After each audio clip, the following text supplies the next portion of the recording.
Praise the Lord, Praise the Lord. Praise the Lord, Praise the Lord. Praise the Lord. Praise the Lord.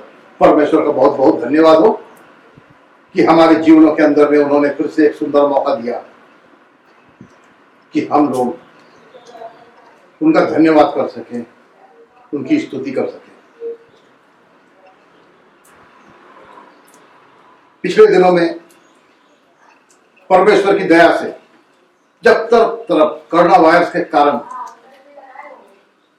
Church जो है बंद हो चुके थे,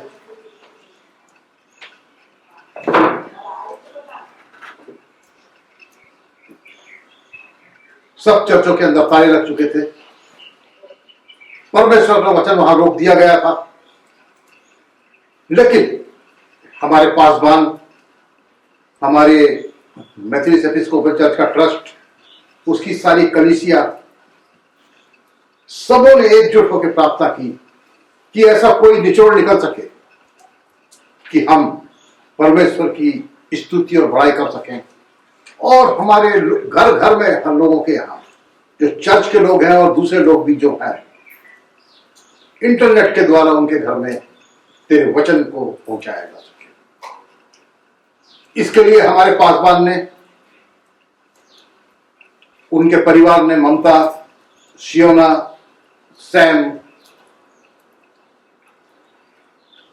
भरतोड़ कोशिश की कि परमेश्वर का वचन जो है हमारे घरों के अंदर पहुंच सके। और मैं इस परिवार को आपके रक्षाकारी हाथों में देता हूं और उनको धन्यवाद कहता हूं कि प्रभु जी, तू इनसे इस प्रकार की सेवा भविष्य में भी जहां जहां जरूरत होती है वो करवा ले। प्रभु जी, इन परिवार की जरूरतों को तू पूरा कर प्रभु जी। इसी प्रकार प्रभु जी जो हमारे दूसरे पासवान हैं, रमेश है, अकबर साहब हैं, इनको भी प्रभु जी तेरे रक्षाकारी हाथ में देते कि इन्होंने भी इन लैंड के दिनों में प्रभु जी भरसक कोशिश की कि जहां जहां पे भी लैंड डेज की प्रेयर मीटिंग वो ले सकते थे वो ले पाए प्रभु जी। इसी प्रकार प्रभु जी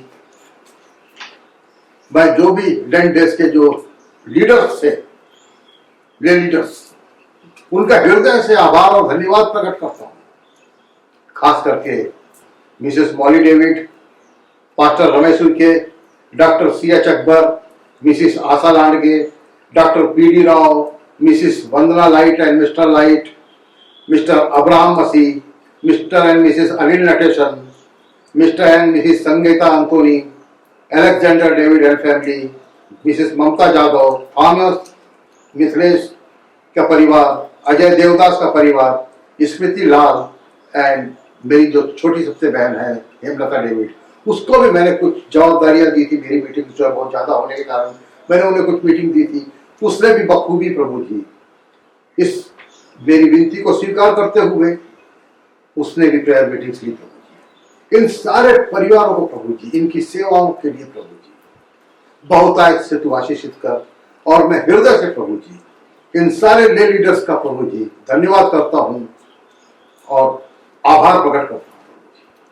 इसी प्रकार प्रभु जी हमारे चर्च का जो ट्रस्ट है, उसके लोग जो हैं, खास करके Mr Girish Bewalkar, Mr Anil Das, Ajay Wakchaure, Mukund Kakade, Mr CM. Chauhan, Mrs Asha Landge, Mr David A John, Mr Vinod Pramanik, Mrs Lindy Christina दास, इनका भी मैं हृदय से धन्यवाद करता हूं कि इन्होंने भी प्रभु जी ये सारी बातों को प्रार्थनाओं में रखा, अपनी नित्य रोज की प्रार्थनाओं में रखा।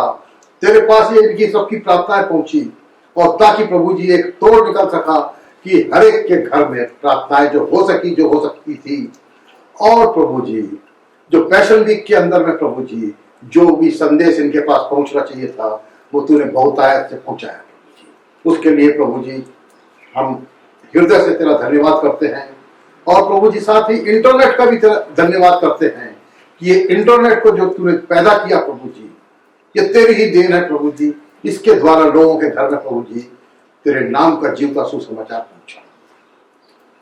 हम प्रभु जी हमारे जो पैशन वीक के वक्ता डॉक्टर रेवरेंड मनीष कुमार लाल, इनको भी तेरे सामने लाते हैं। इन्होंने प्रभु जी इनके जो बिजी शेड्यूल के बावजूद भी हमारे निमंत्रण को उन्होंने स्वीकार किया। और प्रभु जी पैशन वीक से जो है खजूर के इतवार से लेकर माउंटी थर्सडे तक उन्होंने सेवा प्रदान करने का जो वचन दिया था उसको पूरा करने में पूरी जी तोड़ मेहनत की। लॉकडाउन के कारण चर्च के अंदर में वो आ नहीं सके, किंतु पाम संडे से लेके उन्होंने माउंटी थर्सडे तक जो तेरी सेवाएं की प्रभु जी, वह अपने आप में एक अपरंपार से पाई। कोई भी चीज को रिकॉर्ड करके भेजना और उसका प्रसारण होना प्रभु जी इतना आसान नहीं होता, लेकिन प्रभु जी तेरा अनुग्रह होने के कारण से प्रभु जी डॉक्टर लाल ने ये काम को प्रभु जी बड़े उत्साह पूर्वक किया और रोज बरोज यानी पाम संडे से लेके माउंटी थर्सडे तक अपने संदेश को लोगों के घर तक पहुंचाने में पूरा यत्न किया। इसके लिए प्रभु जी डॉक्टर लाल के पूरे परिवार को प्रभु जी, उनकी सेवकाई को प्रभु जी तो बहुत से आशीषित कर और उन्हें प्रभु जी अच्छा स्वास्थ्य दे, उनके परिवार को संभाल के रख और उनको प्रभु जी आगे भी इस्तेमाल करते प्रभु जी। और ये सारे काम करने के लिए प्रभु जी, ईस्टर के काम के लिए, गुड फ्राइडे के काम के लिए प्रभु जी तूने अमित और ईशांत को बहुत दायित्व से तूने चुना और इस काम के लिए तूने उन्हें लगाया प्रभु जी। उसके लिए भी प्रभु जी ये दोनों का भी हम हृदय से धन्यवाद करते हैं प्रभु जी। इन दोनों जवानों को प्रभु जी तू बहुत से आशीष कर और इनके काम पे बरकत और आशीष का हाथ रख और जिंदगी में उन्हें प्रभु जी आगे बढ़ाते जाओ और अपनी महिमा के लिए भी तू इस्तेमाल कर ले। इस प्रकार से प्रभु जी मैं इन तेरे साथ में प्रभु जी इन लोगों का भी आभार प्रकट करता हूँ प्रभु जी, इनके कुशल मंगल के लिए प्रभु जी परमेश्वर से कामना करता हूँ। Thank you. आइए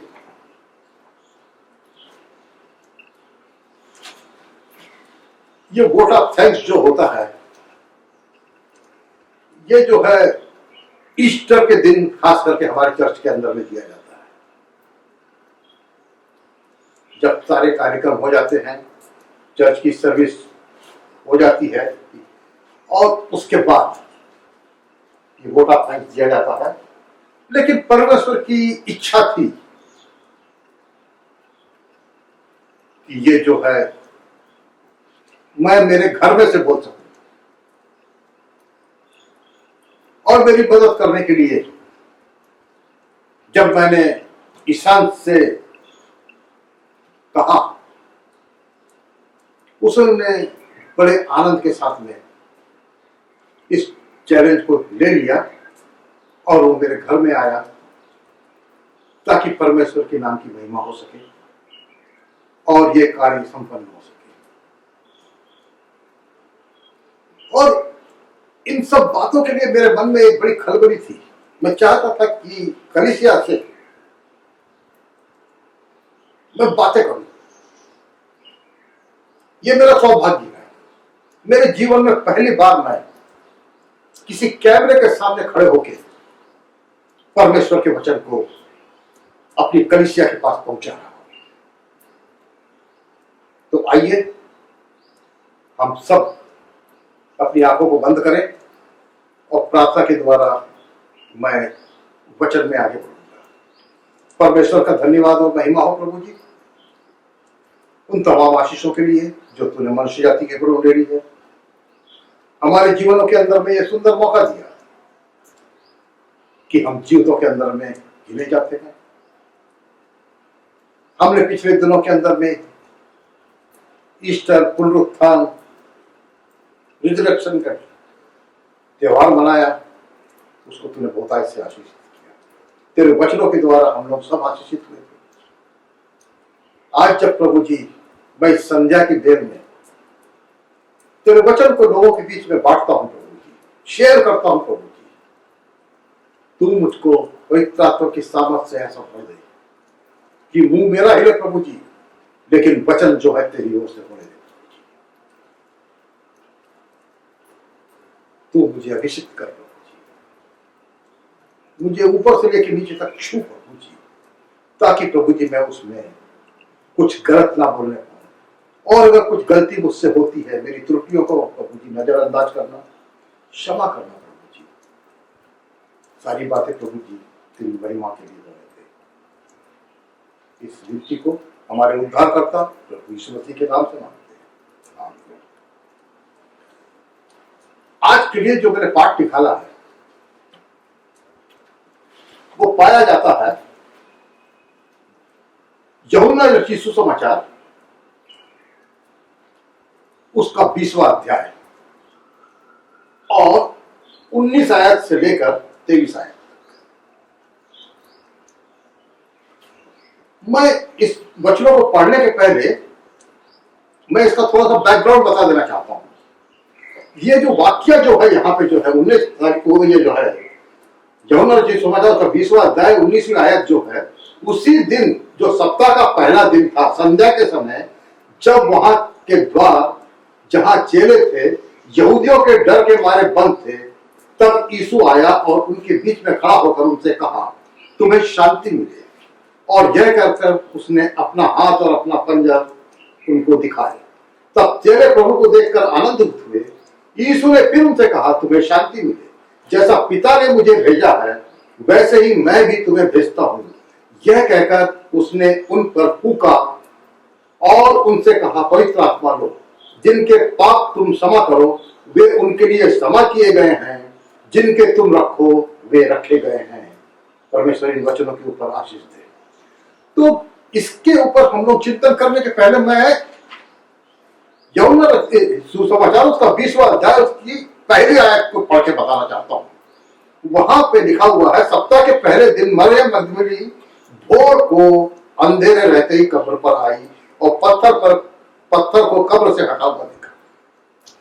यानी ये जो वाक्य जो है पुनरुत्थान के दिन का है, जब मरियम मगदलीनी जो है गुड फ्राइडे के बाद तीसरे दिन वो प्रभु यीशु मसीह को देखने के लिए कब्र के ऊपर जाती है। और वो जो समय बताया गया है वहां पे, जो समय है भोर का समय, भोर को अंधेरे रहते ही कब्र पर आई। भोर को अंधेरे रहते ही, भोर मीन्स दिन पूरी तरह से निकला नहीं है और रात पूरी तरह से गई नहीं है, दोनों का करीब करीब बीच में एक संगम हो रहा है। वो भोर का समय है। उस समय जो है सप्ताह के पहले दिन का समय है ये, और भोर का समय है। हमारे मसीह ने प्रभु यीशु मसीह को आगे वचन में बताता है कि उसने प्रभु यीशु मसीह के दर्शन किए। इसके पश्चात जो संध्या का समय है, जैसा कि मैंने पढ़ा, उसी दिन जो सप्ताह का पहला दिन था, सप्ताह के पहले दिन की भोर में मरियम गई और सप्ताह के पहले दिन संध्या के वक्त, संध्या मीन्स दिन डूब रहा है और रात का आगमन हो रहा है। और यीशु मसीह के क्रूसिफिकेशन के कारण जो है, उनके जो चेले जो है, उनके शागिर्द जो है, उनके जो प्रेरित जो है, जो कि प्रभु यीशु मसीह ने स्वयं चुने थे, वे डर के एक कमरे के अंदर बंद है, घबराए हुए। जैसे कि आज की स्थिति हमारी है। आज कोरोना के डर से, कोरोना वायरस के डर से हम लोग अपने अपने घरों के अंदर में घबराए हुए, डरे हुए बैठे हुए हैं। हमारी खिड़की दरवाजे सब बंद है। गवर्नमेंट भी बार बार बोल रही है कि आप घर से मत निकलो, अपने घर के दरवाजे बंद करके रखो, उसके अंदर ही रहो। अगर उस पीरियड को इससे कंपेयर किया जाए तो इसमें कोई बहुत बड़ा डिफरेंस दिखाई नहीं देता है। लेकिन यहां पे परमेश्वर का वचन जो है ये बताता है कि जब ये डरे हुए हैं, जैसे कि हम डरे हुए हैं, तो ऐसे समय में प्रभु यीशु मसीह उन चेलों के बीच में प्रकट होते हैं। ये वचन बोल रहा है, यहां बड़े डर के मारे बंद थे, तब यीशु आया और उनके बीच में खड़ा होकर उनसे कहा, तुम्हें शांति मिले। प्रभु यीशु मसीह वहां उपस्थित होते हैं। कमरों के दरवाजे बंद हैं, सब बंद है, रास्ता नहीं है, लेकिन प्रभु यीशु मसीह वहां अंदर प्रवेश करते हैं, अपना हाथ और पंजर और चेहरों को दिखाते हैं और क्या बोलते हैं। जब चेहरे प्रभु यीशु मसीह को देख के आनंदित होते हैं तो वहां पे यीशु मसीह उनसे कहता है तुम्हें शांति मिले। प्रभु यीशु मसीह जो है शांति का राजकुमार है और वो हमेशा चाहता है, मनुष्यों को इतना प्रेम करता है परमेश्वर, जैसा कि यूहन्ना 3:16 में लिखा हुआ है, परमेश्वर ने जगत से ऐसा प्रेम रखा कि उसने अपना इकलौता पुत्र दे दिया ताकि जो कोई उस पर विश्वास करे वो नाश ना हो परंतु अनंत जीवन पाए। तो परमेश्वर जो है हमसे इतना प्रेम करता है कि प्रभु यीशु मसीह को उसने बलिदान करवा दिया, उसके लहू के द्वारा हम लोगों का उद्धार हो गया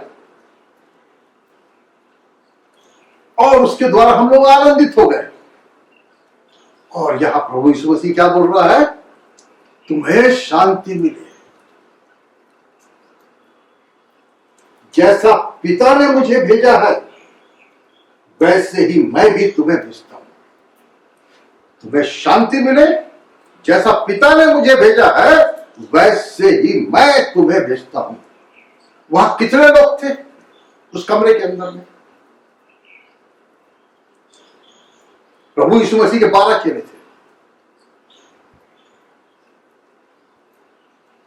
एक ने आत्महत्या कर ली, बचे 11 और 11 में से जो है थोमा जो है वहां पे नहीं है कमरे के अंदर, सिर्फ ये 10 लोग हैं। जैसे कहते हैं ना 10 बस, ऐसे 10 लोग हैं यहां पे, घबराए हुए डरे हुए हैं। और जब प्रभु यीशु मसीह को देखते हैं कि ये हमारा गुरु है, ये हमारा सेनापति है, ये हमारा अगुआ है, इसके आने से हमारे मन का क्या हो गया है, डर निकल गया, हमको शांति मिल गई और हम क्या हो गए हैं, आनंदित हो गए हैं। और प्रभु यीशु मसीह उनको क्या कहता है,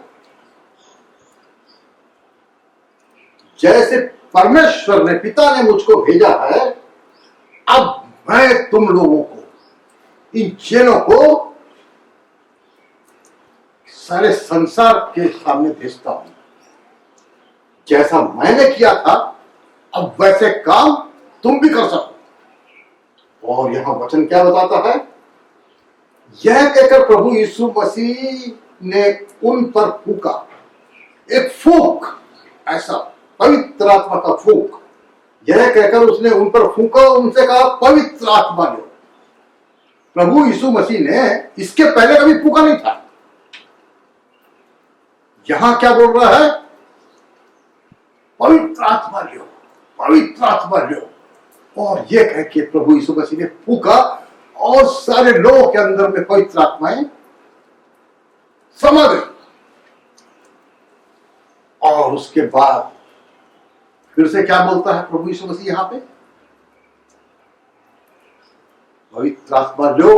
और उसके बाद का जो वाक्य बड़ा इंपॉर्टेंट वाक्य है मित्रों, my dear brothers and sisters, ये जो बड़ा इंपॉर्टेंट वाक्य है इसके नीचे जो दिया हुआ है, बड़ा इंपॉर्टेंट वचन है, जिसके अंदर में बोलता है प्रभु यीशु मसीह इन चेलों को, जिनके पाप तुम क्षमा करो वे उनके लिए क्षमा किए जाएंगे या क्षमा किए जाएंगे।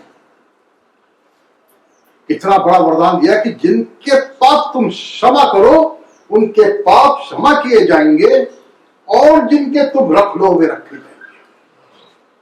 जो प्रभु यीशु मसीह को जो क्रूस पे चढ़ाने का एक मेन कारण जो था, जो शास्त्री और फरीसी उनके पीछे लगे थे, क्योंकि क्या करता था प्रभु यीशु मसीह, लोगों के पाप क्षमा करता था। और जब वो लोगों के पाप क्षमा करता था, उनको जो पापों से मुक्ति मिलती थी, तो ये लोग जो है शास्त्री और फरीसी जो है, इनको बर्दाश्त नहीं होता था कि पापियों के पाप क्षमा किए जाए, उनका उद्धार हो जाए। इसलिए वे जो है हमेशा उसके पीछे लगे रहते थे। कि हम इसको किस प्रकार से कोई ये गलती करे और उसके अंदर हम लोग इसको कैसे ट्रैप कर रहे। ये बातें बताने का मेरा तात्पर्य यही है कि जब प्रभु यीशु मसीह ने चेलों के ऊपर फूंका और उनको सामर्थ प्रदान की, पवित्र आत्मा की सामर्थ दे दिया, इसी प्रकार से प्रभु यीशु मसीह ने हम लोगों को भी अपनी पवित्र आत्मा की सामर्थ प्रदान कर दी है। जितने भी संसार में लोग हैं, जितने भी प्रभु यीशु मसीह के ऊपर विश्वास करने वाले लोग हैं, अगर हम मरकुस रचित सुसमाचार उसका 15वां अध्याय और उसकी 16वीं आयत को पढ़ते हैं, वहां क्या कहता है प्रभु? तुम सारे जगत में जाओ और मेरे नाम का सुसमाचार प्रचार करो, और जो कोई विश्वास करे उसको बपतिस्मा देगा। और उसके बाद तरह तरह की बातें। तो एक जवाबदारी जो है प्रभु यीशु मसीह ने हम मंडली के ऊपर, इंडिविजुअल के ऊपर, ना कि सिर्फ पासवानों के ऊपर, हर एक के ऊपर जो है ये जवाबदारी दी है कि मैंने तुमको पवित्र आत्मा की सामर्थ प्रदान कर दी है। तुम जिसके चाहो तो पाप क्षमा कर सकते हो और जिसके चाहो तो तुम रख सकते हो। इतना बड़ा वरदान पाने के बाद हमारा काम बनता है कि हम प्रभु यीशु मसीह के सुसमाचार को आगे बढ़ाएं, लोगों को विश्वास में लेके आए। विश्वास में आते हैं तो ठीक है, नहीं आते हैं तो ठीक है। यह सारी जवाबदारी सुसमाचार सुनाने वाले के ऊपर नहीं है, सुनने वाले के ऊपर है। सुनाने वाले का काम है सुना लो, विश्वास करते हैं तो अच्छा, नहीं करते हैं तो उसकी जवाबदारी उनके ऊपर है। और ये सुसमाचार का काम जो है, ये जो है मेरे, जब मैं सोचता हूं कि प्रभु यीशु मसीह को क्यों आना पड़ा ये सुसमाचार सुनाने के लिए। इस पुराने नियम के अंदर में जो है, पुराने नियम की 39 किताबें जो है, उसके अंदर भी बताया गया है कि भाई सुसमाचार बांटो, सुसमाचार बांटो। नबियों के द्वारा, भविष्यवक्ताओं के द्वारा सुसमाचार जो है बोला जा रहा था। और सुसमाचार के अंदर में जो है भविष्यवक्ता लोग बार बार बोलते थे। अगर हम लोग भजन संहिता 78 पढ़ते हैं और उसकी पहली आयत ही देख लीजिए, भजन संहिता 78 उसकी पहली आयत में यूं लिखा हुआ है,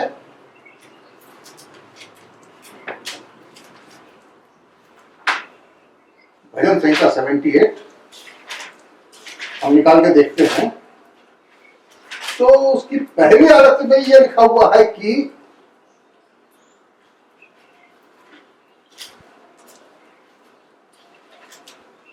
हे मेरे लोगों, मेरी शिक्षा को सुनो। क्या बोल रहा है? हे मेरे लोगों, मेरी शिक्षा को सुनो, मेरे वचनों की ओर कान लगाओ। मैं अपना मुंह नीति वचन कहने के लिए खोलूंगा। मैं प्राचीन काल की गुप्त बातें कहूंगा। जिन बातों को हमने सुना और जान लिया और हमारे बाप दादा ने हमसे वर्णन किया, उन्हें हम उनकी संतान से गुप्त न रखें, परंतु होनहार पीढ़ी के लोगों से यहोवा का गुणगान और उसकी सामर्थ और आश्चर्य कर्मों का वर्णन करें। वचन हमको यहां यह बता रहा है कि ये जो परमेश्वर की जो गुप्त बातें हैं, उत्पत्ति से लेके प्रकाशित वाक्य तक है, ये सारी बातें गुप्त बातें हैं सब। इसका खुलासा करके हर एक की जवाबदारी है कि वो मंडली तक पहुंचाए, लोगों तक पहुंचाए, पर्सन टू पर्सन पहुंचाए। कि ये क्यों ऐसा बोलना पड़ रहा है? क्योंकि जो है आज की परिस्थितियों के अंदर में जो है, जो हमारे बाप दादाओं ने हमारे को परमेश्वर का वचन बताया था, उस पर चलना सिखाया था, आज की पीढ़ी जो है ये भूलते जा रही है। उनके पास ये वचन पहुंच नहीं रहा है, उनको ये बताया नहीं जा रहा है कि हमको ये परमेश्वर की आज्ञा है कि उनको अपनी संतानों से गुप्त ना रखें। उनको ये जो गूढ़ बातें हैं, ये गुप्त बातें हैं परमेश्वर के गुणगान की, उसकी सामर्थ की और उसके आश्चर्य कर्मों की, ये हम अपने बच्चों को बताएं। और बहुत अच्छा है कि हम बचपन से उनको बताएं। हम देखते हैं चर्चिस के अंदर में जब माँ बाप बच्चों को लेके आते हैं और जब वचन की बात आती है, जहां वचन शुरू होता है, पास्टर जब सरमन देना शुरू करता है या कोई भी सरमन देना शुरू करता है, उस वक्त बताया जाता है कि बच्चे लोग सब जो है संडे स्कूल में चले जाओ। और वहां पे एक part of the church is Sunday school. उस संडे स्कूल में चले जाओ बच्चे लोग, तुम वहां संडे स्कूल के शिक्षक जो है तुम्हारे को क्या करेंगे, पवित्र शास्त्र की बातें तुम्हारे मनों के अंदर में, तुम्हारे मस्तिष्क के अंदर में डालते जाएंगे, ताकि तुम उन बातों के ऊपर विश्वास करने लगो। बचपन से ही तुमको एक सही शिक्षा प्राप्त होने लगे, ताकि वो हमारी जवानी के अंदर में बच्चों जब जवान होंगे, उनके जीवन के काल के लिए बहुत बड़ा एक वरदान सिद्ध होगा, एक बहुत बड़ी आशीष रहेगी। वे जैसे कि भजन संगीता के अंदर में उसका लिखने वाला क्या कहता है, हे जवान, अपनी जवानी के दिन में अपने सृजनहार को स्मरण कर। क्यों बोलता है? क्योंकि ये जवानी के जो दिन होते हैं मित्रों, my dear brothers and sisters, my children, ये जो जवानी के दिन ऐसे नाजुक होते हैं, इसके अंदर में पैर फिसलने की, शैतान के चुंगल में फंसने की, उसके ट्रैप में पड़ जाने की 101% गारंटी रहती है। लेकिन अगर वो उनको मसीह शिक्षाएं बचपन से प्राप्त हुई हैं, तो वो क्या होगा, शैतान के चुंगल से बच के निकल जाएगा। और ये परमेश्वर का जो वचन जो है, जैसे कि मैंने आपको बताया मरकुस 15:16, तुम जाति जाति के लोगों को परमेश्वर का सुसमाचार दो और पिता पुत्र और पवित्र आत्मा के नाम से बपतिस्मा। ये यीशु मसीह के आने के बाद हुआ, उन्होंने ये बता के गए। लेकिन भजन संहिता के अंदर में अगर हम उसकी जो भजन संहिता के अंदर में जो सबसे छोटा अध्याय है, सिर्फ उसमें 2 आयतें लिखी हुई। भजन संहिता 117, उसके अंदर में सिर्फ 2 ही आयतें।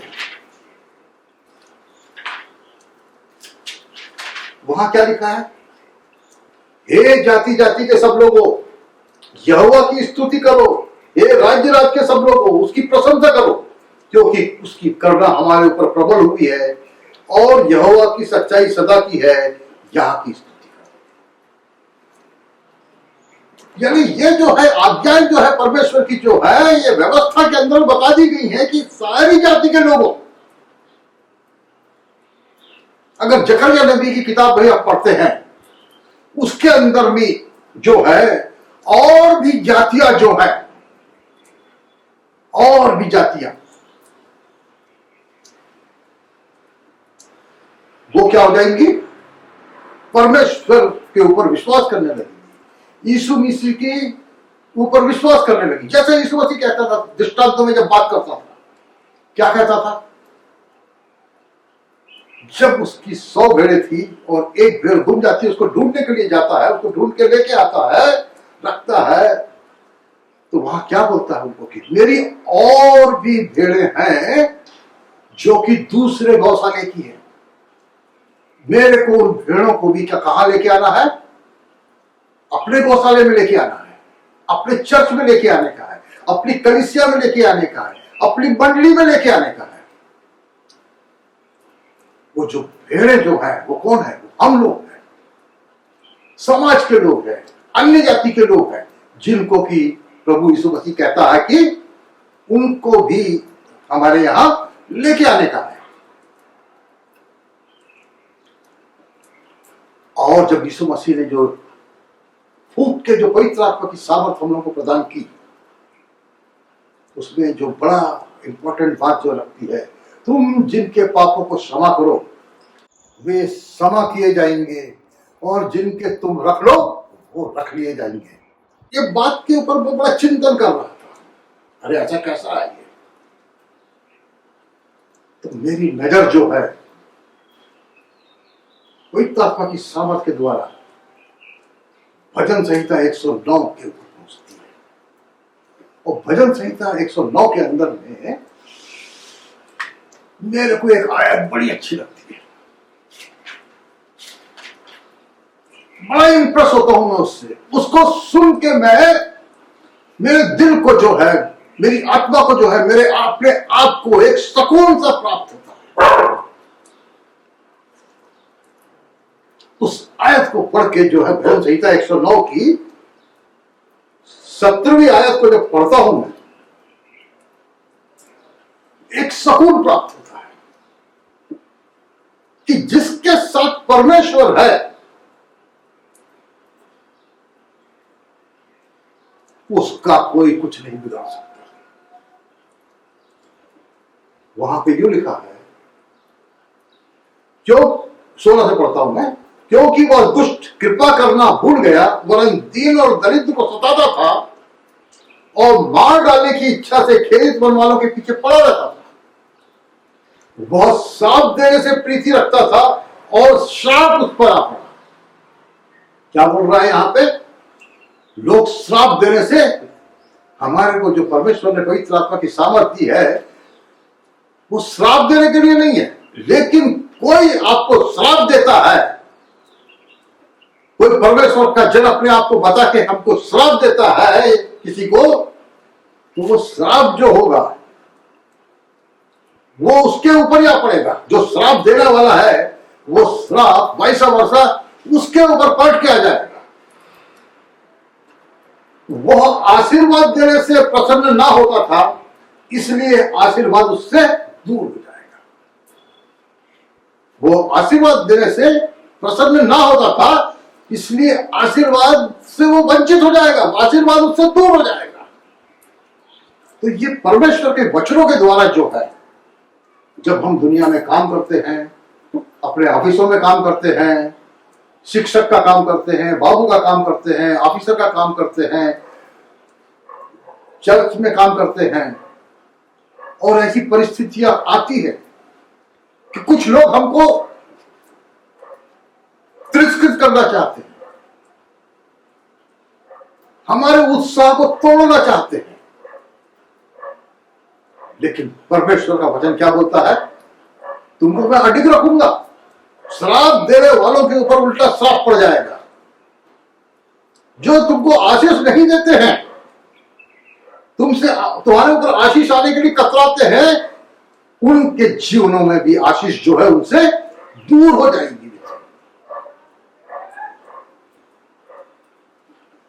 जब मैं ये फूंक के बारे में, जैसे प्रभु यीशु मसीह ने जब फूंका और पवित्र आत्मा जो है ले करके बोला, कैसी फूंक होगी वो, कितनी पावरफुल फूंक होगी वो, कि सारे जगत में उस फूंक का वरदान प्राप्त हो गया, पवित्रता की सामर्थ प्राप्त हो गया। जब मैं ये फूंक के बारे में जब चिंतन करता हूं, तो मेरे को जो है सबसे पहले जो है उत्पत्ति 2, जब परमेश्वर ने आदम की रचना की, उसको मट्टी से बनाया, मट्टी से एक मूर्त बना दी परमेश्वर ने। अगर हम उसको देखते हैं, पढ़ के देखते हैं, तो उत्पत्ति 2 उसका 7वां आयत, तब यहोवा परमेश्वर ने आदम को भूमि की मिट्टी से रचा और उसके नस्लों में जीवन का श्वास फूंक दिया और आदम जीवित प्राणी बन गया। Praise the Lord. यहां पे कितनी बड़ी बात है। प्रभु यीशु परमेश्वर ने एक मट्टी की पुतले को, जो अपने हाथ से उन्होंने बनाया, अपने स्वरूप में उसकी रचना की, वो मट्टी का एक डोथरा जैसे पड़ा हुआ था, और उसमें भी फूंक मारी, और फूंक मारने से क्या आ गया? उसके अंदर में जीवन आ गया, वो जीव का मनुष्य बन गया, जीवित हो गया। तो जो परमेश्वर की जो फूंक जो है कितनी पावरफुल होती होगी। हम जैसे फूंक मार के मोमबत्ती होती है उसको बुझाते हैं, दिया होता है उसको बुझाते हैं, समटाइम्स हम फूंक मार के अंगार भी जलाते हैं। हमारी फूंक के अंदर में इतना पावर होता है कि हम फूंक मार के अंगार को जलाते भी हैं। जो चिंगारी बुझ रही है उसको फूंक के उसके ऊपर हम कुछ पत्ते कुछ रखते हैं, वो चिंगारी अंगार जलती है। तो जो परमेश्वर का जो पावर जो दिया गया है हमारे ऊपर फूंक के अंदर में, हम भी अगर किसी के ऊपर फूकेंगे और आज फूंक के आशीर्वाद देंगे, उनके लिए आशीर्वाद हो जाएगा। जिनके पाप क्षमा करेंगे उनके पाप क्षमा हो जाएंगे, जिनके रख लेंगे वो पाप रखे रह जाएंगे। और इसी के ऊपर से मैं जो है फूंक के ऊपर से जब मैं और विचार कर रहा था, तो दूसरा थिस्सलुनी उसकी दूसरे अध्याय की 7वीं आयत 8वीं आयत के अंदर में भी इस फूंक के बारे में वर्णन किया गया। उस फूंक के बारे में पढ़ो तो दिल दहल जाता है। प्रभु यीशु मसीह के दुख से आगमन के बारे में, वो फूंक जो है वो प्रभु यीशु मसीह के दूसरे आगमन के बारे में। जब प्रभु यीशु मसीह आएगा, मैं उसको पढ़ ही देता हूं, दैट विल बी बेटर।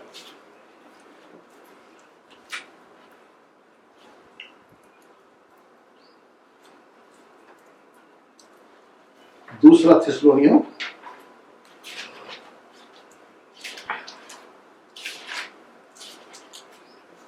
थिस्सलुनियों उसका 8वीं आयत से लेके मैं 10वीं आयत तक पढ़ के बताता हूं। तब वो अधर्मी प्रकट होगा। कौन है वो अधर्मी? अगर उसके पहले की जो लाइनें पढ़ते हैं, उसके पहले की जो हम आयतें पढ़ते हैं, मैं कुछ पढ़ के बता देता हूं। किसी रीति से किसी के धोखे में ना आना, क्योंकि वह दिन ना आएगा जब तक धर्म का त्याग ना हो ले और वह पाप का पुरुष अर्थात विनाश का पुरुष प्रकट ना हो, जो विरोध करता रहता है हर एक से, जो ईश्वर का पूज्य कहलाता है, अपने आप को बड़ा ठहराता है, यहां तक कि वह परमेश्वर के मंदिर में बैठकर अपने आप को ईश्वर ठहराता है। कितनी अनोखी बात। ये जो शैतान जो है, ये जो है चिकनी चुपड़े बातें बोल के मंदिर में बैठा रहता है, अपने आप को ईश्वर के तुल्य समझता है और लोग उसको मानते भी हैं। ये मैं नहीं, ये वचन बता रहा है। जो अपने आप को बड़ा ठहराता है, यहां तक कि वह परमेश्वर के मंदिर में बैठकर अपने आप को ईश्वर ठहराता है, परमेश्वर ठहराने लगता है अपने आप को। जबकि हम देखते हैं परमेश्वर का वचन क्या बताता है, शैतान को कहां से? स्वर्ग से नीचे फेंक दिया गया, क्योंकि वो परमेश्वर के तुल्य होना सोचने लगा था। उसके बाद भी उसकी हरकतें जो है वो बंद नहीं हुई है। वो हमेशा जो है कालीबाजी करना ही है उनको। इस शैतानी हरकतें जो होती है चर्च के अंदर में, कालीबाजी करना, चर्च के विरोध में काम करना, ये सारी बातें करते रहते हैं। आज हम जो चर्च के अंदर में जिस परिस्थिति से गुजर रहे हैं, वो परिस्थिति क्यों आ गई? क्यों बेचना खरीदना शुरू हो गया? परमेश्वर के जन क्यों परमेश्वर की चर्चेस को, परमेश्वर की जो समर्पित की हुई भूमि है उसको बेचने लगे? क्योंकि वचन बताता है जो कुछ परमेश्वर को समर्पित कर दिया गया है वो महापवित्र है, ना वो बेचा जाए ना छुड़ाया जाए। लेकिन क्यों उसके बावजूद भी लोग बात ये कार्य करते हैं? इनको कौन उकसाता है ये करने के लिए? और जब इसके ऊपर मनन करोगे और परमेश्वर का जो पवित्र आत्मा आपसे बात करेगा, उसकी सामर्थ के द्वारा आपकी आंखें खुलेंगी। वो सपनों के द्वारा, दर्शनों के द्वारा आपको बताएगा, तो आपको एक ही चीज दिखेगी, ये सारे काम कौन से काम है? ये सारे काम जो है शैतान की तरफ से होते हैं, ये जो है परमेश्वर की तरफ से नहीं होते। तो उसका जो है वो क्या कहां बैठा हुआ? परमेश्वर के भवन में ईश्वर बन के बैठा हुआ है। अब आगे उसको उस पर टाइम अपन ज्यादा लग जाएगा, तब वह अधर्मी प्रकट होगा। जब यीशु मसीह आएगा, प्रभु यीशु मसीह का दूसरा आगमन होगा, वो अधर्मी आएगा जिसे प्रभु यीशु अपने मुंह की फूंक से मार डालेगा। ये मैं नहीं बता रहा हूं मित्रों, my dear children, I am not telling this, I am reading it from the word of God. वहां पे वह अधर्मी प्रकट होगा जिसे प्रभु यीशु अपने मुंह की फूंक से मार डालेगा और अपने आगमन के तेज से भस्म करेगा। उस अधर्मी का आना शैतान के कार्य के अनुसार सब प्रकार की झूठी सामर्थ और चिन्ह और अद्भुत काम के साथ और नाश होने वालों के लिए अधर्म के सब प्रकार के धोखे के साथ होगा, क्योंकि उन्होंने सत्य से प्रेम नहीं किया जिससे उनका उद्धार होता। लोगों ने सत्य से जो है, सत्य क्या है? प्रभु यीशु मसीह, हमारे जीव का परमेश्वर, हमारा उद्धार करता। ये क्या है? हमने पुनरुत्थान के अंदर में इस सत्य के ऊपर हमने कितनी बार हम लोगों ने अपने चर्च के अंदर में, मंडलियों के अंदर में, प्रेयर मीटिंग के अंदर में हम लोगों ने इन बातों के ऊपर चर्चा सुनी है। लेकिन फिर जब हम समाज के अंदर में चले जाते तो ये हमारा जो विश्वास क्या होता है, डगमगा जाता है। लेकिन उस विश्वास को मजबूत करने के लिए परमेश्वर का दिया हुआ यह हथियार जो है, ये हथियार भी है और ये ढाल भी है।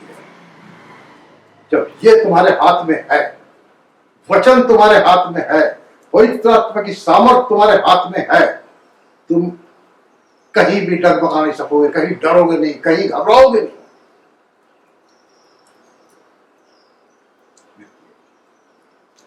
तो ये फूंक जो है, परमेश्वर के प्रभु यीशु मसीह के आगमन की जो फूंक है, वो फूकेगा तो शैतान क्या हो जाएगा? मर जाएगा और आगमन के तेज से भस्म हो जाएगा।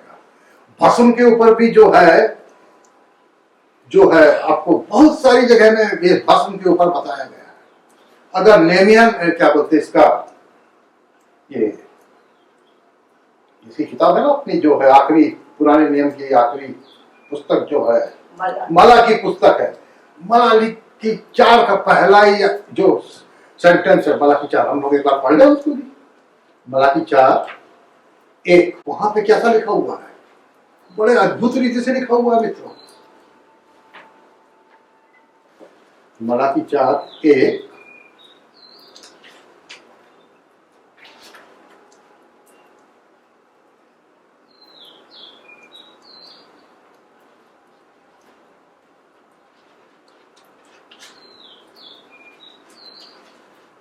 वहां पे जो लिखा है, उसका हेडिंग जो है, ये बाइबल के अंदर में लिखा हुआ प्रभु के दिन का आगमन। ये दूसरे आगमन के बारे में जो है मलाकी जो है भविष्यवाणी कर रहा है, क्योंकि वह देखो धधकते भट्टे का सा दिन आता है जब सब अभिमानी और सब दुराचारी लोग अनाज की खूंटी बन जाएंगे और उस आने वाले दिन में वे ऐसे भस्म हो जाएंगे कि उनका पता तक ना चलेगा। सेनाओं के यहोवा का यही वचन है। ऐसे ही जो है इसके अंदर में भी आप देखेंगे अपना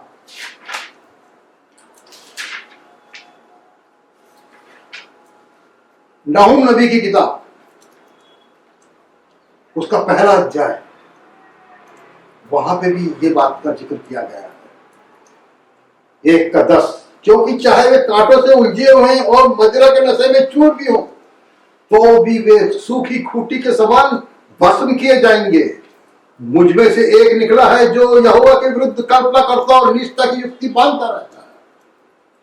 यानी ये जो है, ये कार्य जो है, शैतान के जो कार्य है, ये जो है चालू है। आज जो हमारे देश के अंदर में पूरा कोरोना वायरस फैला हुआ है, महामारी फैली हुई है, ये क्या है? ये भी जो है मनुष्य जाति के पापों का ही प्रतिफल है। ये पापों की मजदूरी है, ये जो मर रहे हैं लोग,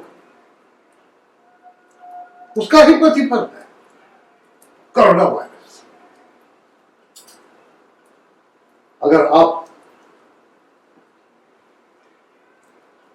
इसकी जो है सामुएल नबी की पुस्तक में भी देखेंगे, दूसरा सामुएल 24 में भी देखेंगे, या पहला इतिहास 21 में देखेंगे।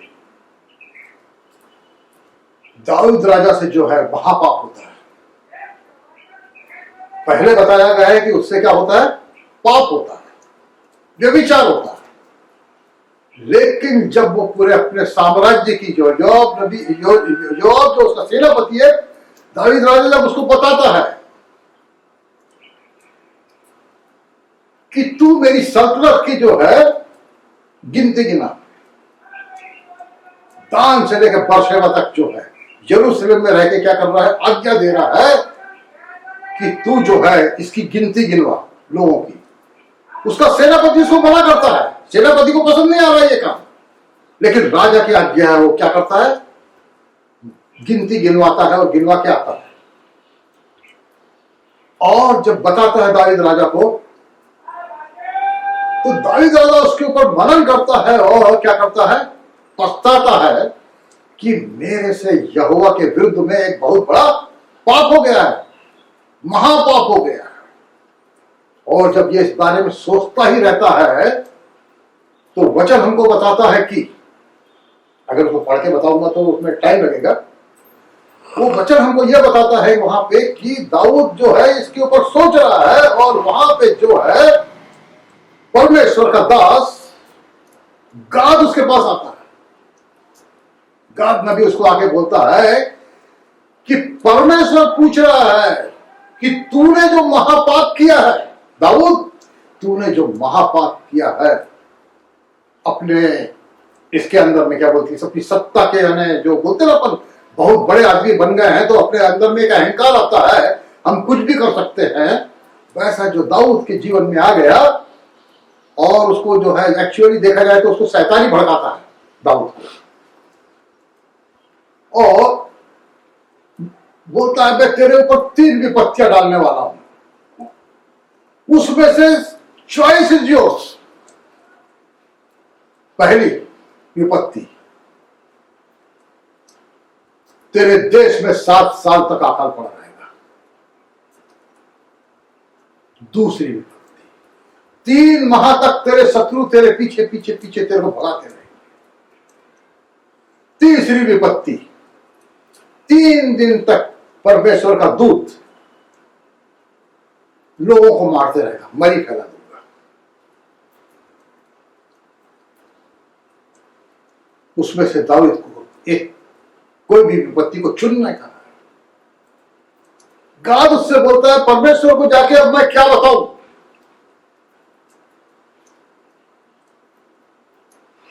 ये गाद से कहता है कि तू परमेश्वर को जाके बोल, मनुष्य के हाथ में पढ़ने से परमेश्वर के हाथ में पढ़ना बेहतर है। और वहां पे जो है उसको निकाल के, बहुत इंपॉर्टेंट बात है, उसको पढ़ना जो है, मैं सोचता हूं इतिहास की पुस्तक को अगर हम पढ़ लें तो ज्यादा अच्छा रहेगा, उसमें बड़ा खुलासा हो जाएगा। पहला इतिहास 21वीं आयत, और जो बता चुका मैं उसके बाद का हिस्सा जो है, तब यहोवा ने इस्राएल में मरी फैलाई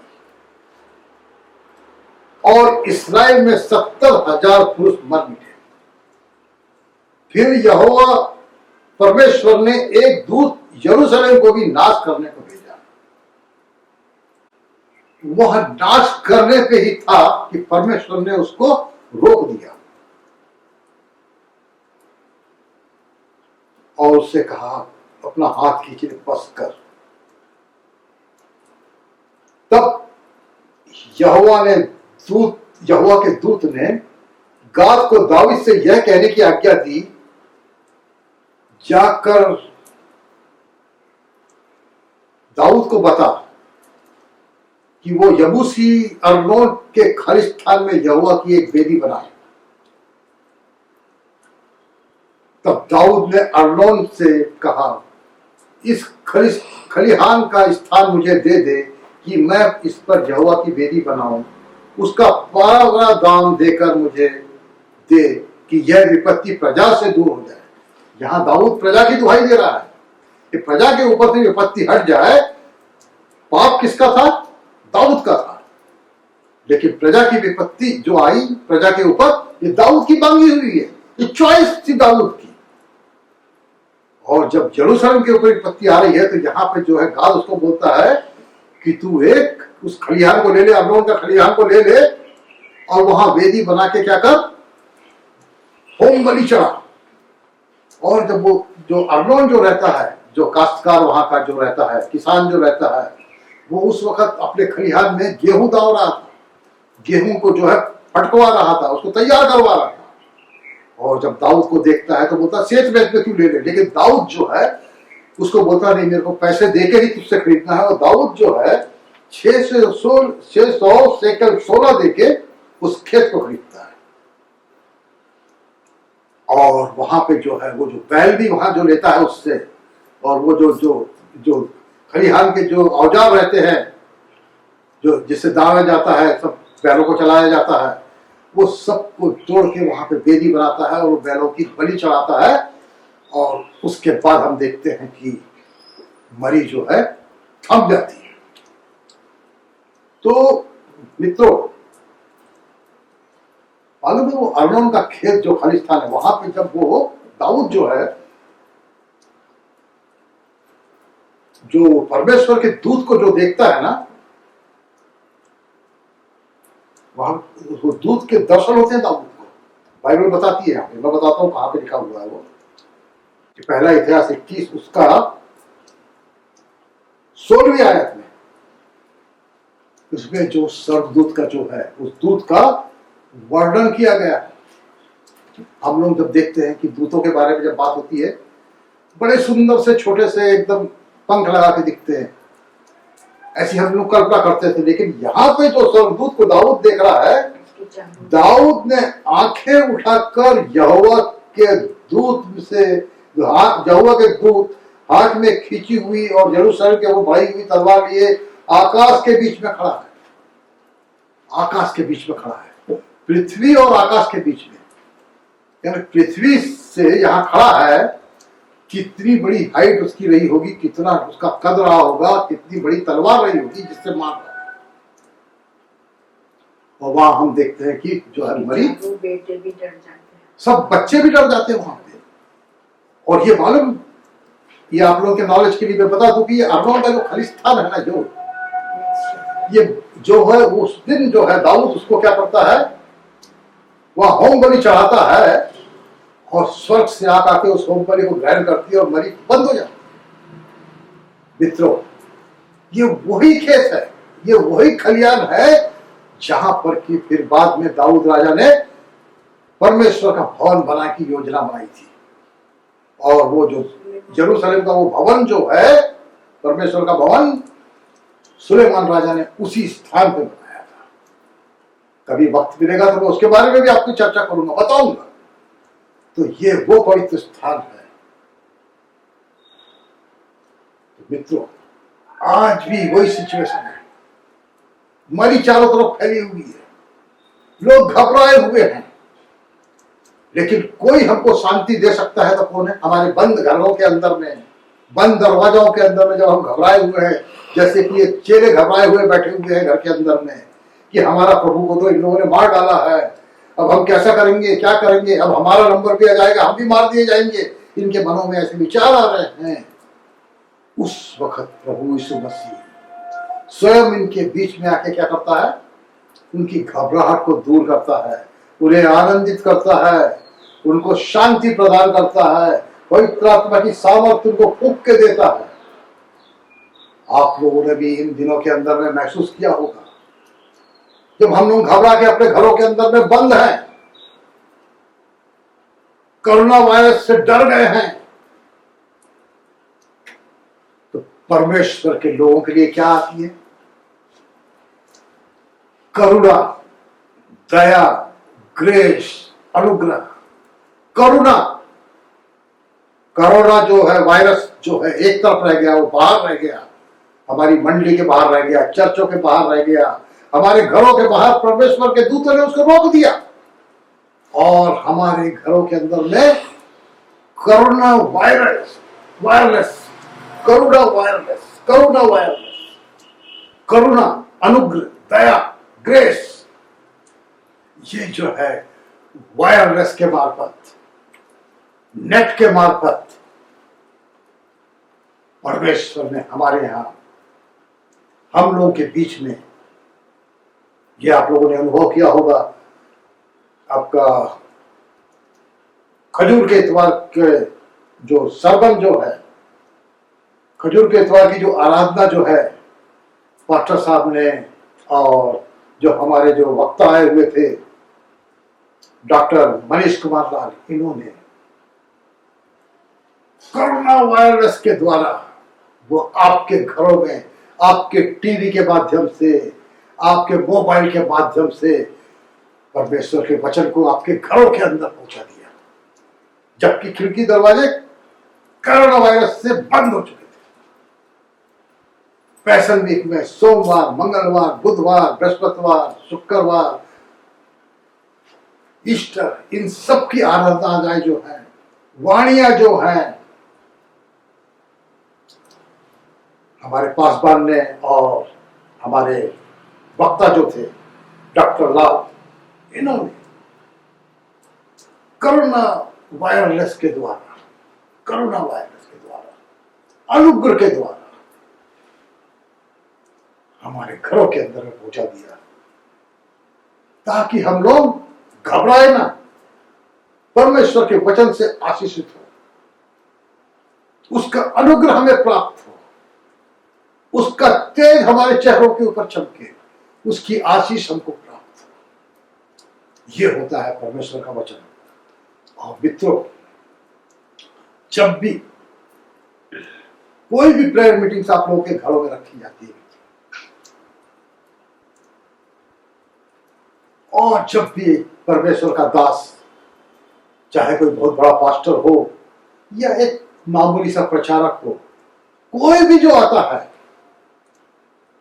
आपके यहां प्रेयर मीटिंग लेने के लिए, वो आता है परमेश्वर का वचन लेके आता है, परमेश्वर का पवित्र धर्मशास्त्र लेके आता है। मित्रों, उसको अपने परिवारों के अंदर में आप आने दीजिए, उसको ग्रहण कर लीजिए। वो जब आता है तो आपके घर के चारों तरफ जो है स्वर्गदूतों का बाड़ा लग जाता है। जो भी वायरस होने वाला है वो सब बाहर का बाहर रह जाता है। और जो परमेश्वर का वचन जब आता है, उसके द्वारा आपके पास पहुंचता है, उसकी फूंक के द्वारा हमको सामर्थ्य प्राप्त होती है, आनंद आता है, शांति आती है, खुशहाली आती है। मित्रों, कभी भी जो है परमेश्वर के जन को अपने घर में जब आता है, उसे अनुग्रहित होइए, आप उसके द्वारा आशीष होइए। परमेश्वर इन वचनों के द्वारा हम सबों को आशीषित करें। एक बार फिर praise the Lord, thank you. इन दिनों में परमेश्वर ने हमारे देश के अंदर एक बहुत बड़ा काम भी किया है।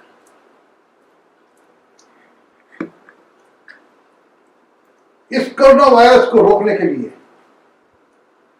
सारी दुनिया एकजुट है। हमारे पंत प्रधान ने जो है इसको रोकने के लिए जो है लॉकडाउन किया। सारे देश ने, हम लोगों ने, सारी मसीह मंडलियों ने उसका स्वागत किया और हम अपने अपने घरों के अंदर ये आराधना करते रहे, महिमा करते रहे, प्रार्थनाएं करते रहे। हमारे देश के राष्ट्रपति जो है, इन्होंने भी ईस्टर के उपलक्ष्य में जो राष्ट्रपति भवन से जो संदेश आता है, वो मेरे को हिदवादा में जो प्राप्त हुआ, हिदवाद के अंदर में जब पढ़ा, परमेश्वर हमारे राष्ट्रपति को, हमारी गवर्नमेंट को, हमारे प्रधान नरेंद्र मोदी साहब को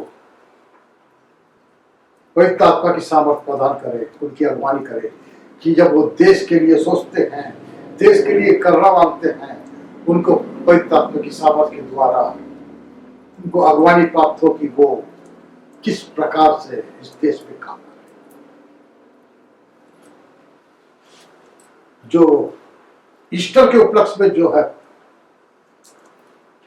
हमारे देश के राष्ट्रपति के यहाँ से जो है पैगाम आया, वो हितवाद ने टाइप किया, वो न्यूज को हमारे तक पहुंचाया। उसका हेडिंग जो है दिया गया है, learn from teachings of Jesus Christ. President बोल रहे हैं और मैं वो पढ़ के आपको बताता हूं। President Ramnath Kovind on Saturday asked people to learn from the teachings of Jesus Christ and work together to advance the common good of the entire humanity. In his message on the eve of Easter, he hoped that this festival instilled in us the sense of unity, reinforce our commitment to the well-being and prosperity of our nation and the shared society. In these testing times, when we are fighting COVID-19, let's as our resolve to celebrate this sacred festival with our families while staying at home, following social distancing, norms and other government instruction, COVID said. It is believed that Jesus Christ resurrected on this very day, which is celebrated as Easter, a very sacred festival for the Christians. Easter inspires people to follow the path of the love, sacrifice and forgiveness. Let us learn from the teachings of Jesus Christ and work together to advance the common good of entire humanity, the President said in the statement issued by the Rashtrapati. ये हमारे राष्ट्रपति साहब के हम लोगों के लिए, पूरे देश के लिए ये एक संदेश है और ये किसी छोटे से आदमी ने नहीं दिया है। ये संदेश first person of the country, हमारे राष्ट्रपति। I thanks him also for acknowledging Jesus Christ. इसके बाद जो है दूसरा संदेश जो आया है प्राइम मिनिस्टर की तरफ से आया हुआ है, प्रेज द लॉर्ड। वो क्या लिख रहे हैं प्राइम मिनिस्टर साहब? Prime minister Narendra Modi wished people on the occasion of Easter and prayed that the days give strength to overcome COVID-19 pandemic. Best wishes to Christian community. यानी परमेश्वर किस रीति से काम कर रहा है, हमको हमारे राष्ट्र के लिए प्रार्थना करनी है, ये कोविड से बचने के लिए, ये कोरोना वायरस से बचने के लिए उसको परमेश्वर के चरणों के ऊपर लाना है कि ये महामारी जो है हमारे नागपुर शहर से, हमारे डिस्ट्रिक्ट से, हमारे स्टेट से, हमारी कंट्री से, दूसरी देशों से भी ये क्या हो, दूर हो जाए। और परमेश्वर का वचन जो है, जैसा कि मैंने बताया, जाति जाति के लोग परमेश्वर की, यहोवा की प्रशंसा करें, राष्ट्र राष्ट्र के लोग उसकी जय जयकार करें। परमेश्वर हमारी गवर्नमेंट को भी, हमारे राष्ट्रपति साहब को भी, स्टेट गवर्नमेंट को भी, डिस्ट्रिक्ट एडमिनिस्ट्रेशन को भी कोरोना वायरस से लड़ने में सामर्थ्य प्रदान करे, पवित्र आत्मा की सामर्थ्य उन्हें दे और आशीषित करे कि इसमें वे, इस कार्य में वे जयवंत हों और सारा क्रिश्चियन समाज जो है उनके साथ कंधे से कंधा मिला के इस विजय को प्राप्त करने के लिए प्रार्थनाओं के द्वारा और दूसरी बातों के द्वारा उनके साथ लगा हुआ है, हाजिर है। थैंक यू, धन्यवाद, प्रेज द लॉर्ड।